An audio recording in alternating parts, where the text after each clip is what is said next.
The Romans used a sort of concrete. Here, for example, it's being poured into a wall framework. A Roman building site.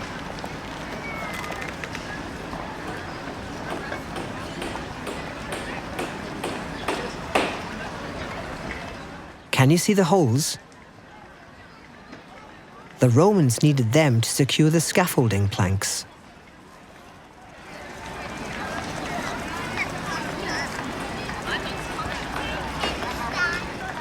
Or for the boards, for making the arched ceiling over the passages.